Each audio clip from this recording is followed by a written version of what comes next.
Hello everyone, today we're going to be looking at how the victorious powers of World War I try to restore peace and stability to Europe after the Great War. Here are your goals.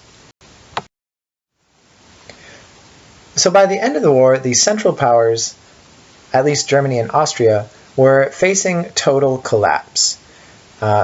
This was as a result of fighting a long war of attrition and basically having used up all of their economic and human resources over the course of these 4 years. And both countries were starting to burst at the seams, and they were beginning to fall apart politically, and so they had to take some drastic measures to keep themselves together at all. In Germany, toward the end of the war, you start to see widespread worker revolts that threaten to shut down German industry. These revolts spread throughout the country, and people began calling for the German Kaiser, that is the emperor, to step down. And eventually, on November 9th, 1918, he flees the country, and in his place, a new republic is proclaimed, a democratic republic. This doesn't satisfy a lot of the socialist groups that were already rebelling, and they continue to make demands, and they threaten to overthrow the government at a certain point. And they must be repressed violently by the Weimar Republic. That picture you see there is a volunteer army known as a Freikorps that was organized by the Weimar Republic in order to put down these socialist rebel groups. This is the only way that the Weimar Republic was able to keep power in its early years, and it leads to a sort of nasty legacy of street violence that will be exploited later on by the Nazis and other political groups. Austria-Hungary is also falling apart at the end of the war. A lot of the different national groups within the empire begin to rebel against the government. These groups include Czechs, Slovaks, and Croats, who are all rejecting the authority of the Austrian government. And so both of these countries, in their weakened states with their defeated armies and their collapsing political systems, head to Paris for peace talks. It was at the Paris Peace Conference that the fate of Europe after World War I would be decided. And at the Paris Peace Conference, the participants of the war assembled in order to decide on the terms for peace. The 4 victorious powers, sometimes called the Big Four, United States, Britain, France, and Italy, got to call all the shots. They were the ones in control because they were the ones who won the war. Germany and Austria were both present, but they were not given any control over the proceedings. They were basically just there to watch, and then at the end to sign the peace treaty that the other guys produced. And there were 2 competing interests at the Paris Peace Conference. One was represented by US President Woodrow Wilson, who wanted to be lenient to Germany and Austria and to redraw Europe according to his 14 points, which is a policy we're going to look at in just a minute. France, on the other hand, took the most conservative line, and they wanted to weaken France and to weaken Germany and to force Germany to pay for the entire cost of the war.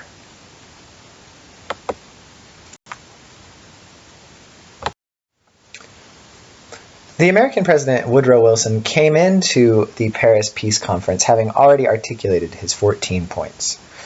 And the 14 points basically laid out a new vision for how the world could go forward, ensuring peace and prosperity for everybody, or at least for more people than it had before. And we're not going to go into all 14 of the points, but we are going to talk about 3 of the big ones. The first is that Wilson believed that the secret diplomacy and the interlocking military alliances that had characterized European diplomacy up to this point should be eliminated. He believed that these were the direct cause of the war, and that if it wasn't for this system of alliances, that the war would not have been as big of a deal, or maybe wouldn't have happened at all. Second, Wilson called for this idea called the self-determination of peoples. And it was based on nationalist ideas, which we've already talked about. And basically it said that each national group should get to have its own nation state. Whether this is a big nation state or a small nation state, every different ethnic or linguistic group should get to decide for itself how its government is run. And finally, Wilson called for the League of Nations. And in the League of Nations would be this organization, sort of like the UN today, in which all the different nations of the world could get together to resolve conflicts and to protect each other from outside aggression. And so instead of this system of secret alliances, all the nations, big and small, would get together and work together to ensure peace and prosperity throughout the world. It's a rather idealistic notion, and we'll go into it more in later videos.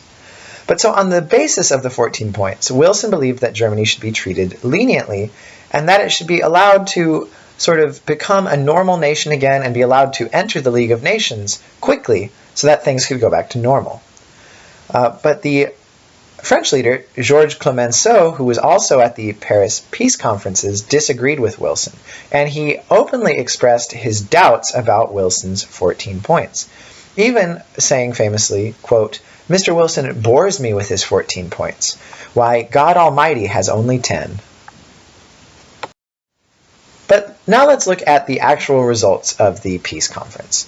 And the first big result of the peace conference was the Treaty of Versailles.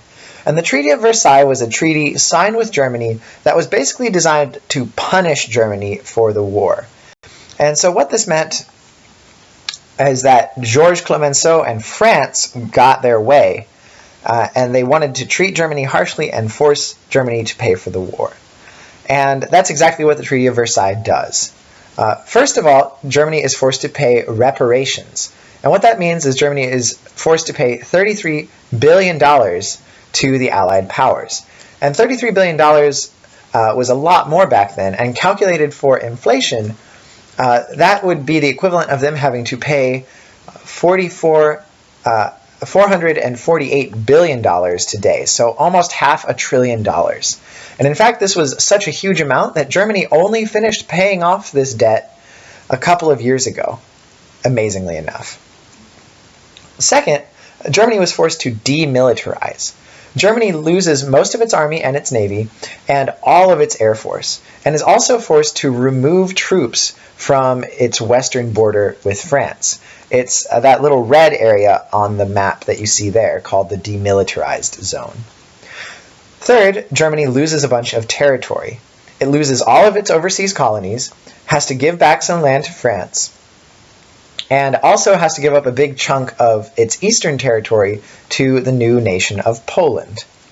And finally, and most humiliating for the Germans, is the war guilt clause, in which Germany is forced to sign a statement in which they accept full responsibility for the war.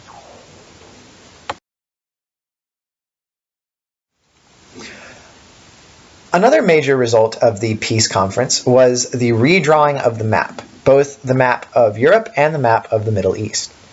In Eastern Europe, what you get is large parts of Germany, Austro-Hungary, and Russia are carved out to create a bunch of medium-sized nation-states. And the reason that these medium-sized nation-states are created is that they will be strong enough in order to provide a buffer between the now communist Russia, which all of the Western capitalist nations fear, and also to serve as a counterbalance against Germany in case Germany ever again began to militarize. So France and Britain could be allied to these new nations of Poland and Czechoslovakia, and that way if Germany ever became aggressive, they could fight once again a two-front war against Germany. And so the creation of these medium-sized nation-states went against Wilson's idea of the self-determination of peoples, because in order to create these big chunks of territory, they had to combine a bunch of different national groups together. For example, Czechoslovakia contains two major groups, the Czechs in the west and the Slovaks in the east. And so this goes directly against the idea of national self-determination, and it will lead to internal conflicts in these countries later on. one last thing that happens is they carve up the Middle East. So the Ottoman Empire, which fought on the side of the Central Powers, also lost the war, and the Ottoman Empire ceases to exist, and it's broken down into a couple of different countries. Turkey becomes an independent nation, and the rest of the Ottoman territory is carved up and split between France and England. And France and England sort of just arbitrarily draw lines through this region and claim different parts of it, and in so doing create the modern states of Palestine, Syria, and Iraq, along with others. And we know from the current news that these states that were created in this way were incredibly unstable and remain that way today. So we have the Paris Peace Conference to thank for a lot of the conflict that is going on in the Middle East right now. So that's all we've got for the video today. We'll talk more about the peace settlements tomorrow in class and try to evaluate the decisions they made and whether these were good or bad decisions. See you tomorrow.